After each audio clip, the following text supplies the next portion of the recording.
Mama took me by the hand. And she said, baby, God is with us. She said, God is with us.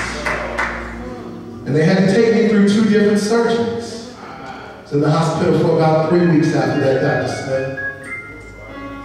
But while I was there, I'm somebody who hated going to do hospital visits.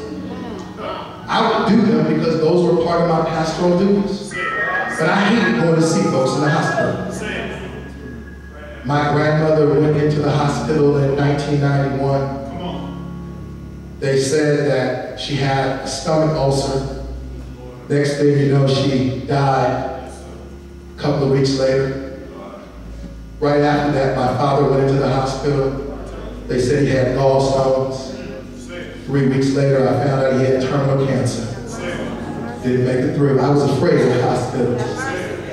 But while I was there laying on my back for all that time, for about a week, I had a roommate.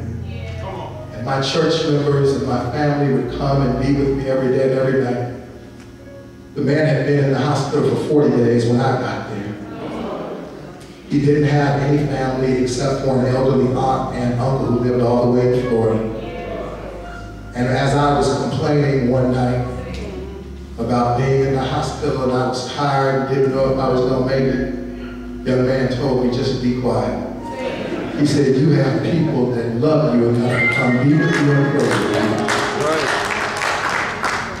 And I kept complaining and telling him, and he began to tell me his story about how he got married when he was 30 years old and his wife died in an automobile crash 2 years later.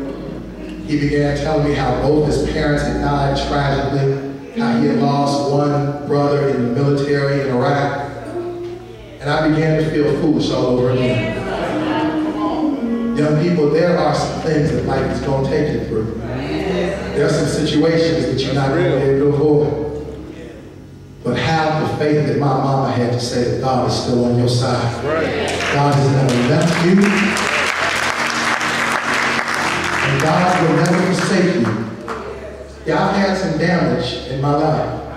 I got scars to prove it. I've had some hurt and I've had some pain. Stormy days and stormy nights. But I thank God so much because God has given us, not me, God has given us the opportunity to tell somebody else about the story of Jesus and his blood. That don't mean that we don't get hurt. That don't mean that we don't get damaged, Dr. Smith. That don't mean that we don't have to go through the storm and the rain. But it means in spite of our damage, in spite of our hurt and pain, God didn't come to destroy us. I know he didn't bring me this far to leave me. I will tell you, I love you so much. You are my home away from home. I praise God for you. I praise God for this great pastor. I thank you so much, God. You have been beautiful. You have been wonderful. Ushers, I love you. Thank God for your witness and speakers. God is praise. God is doing something great here. God did something great in one generation, and God's going to take it to another level in the next generation. God bless you and God keep you.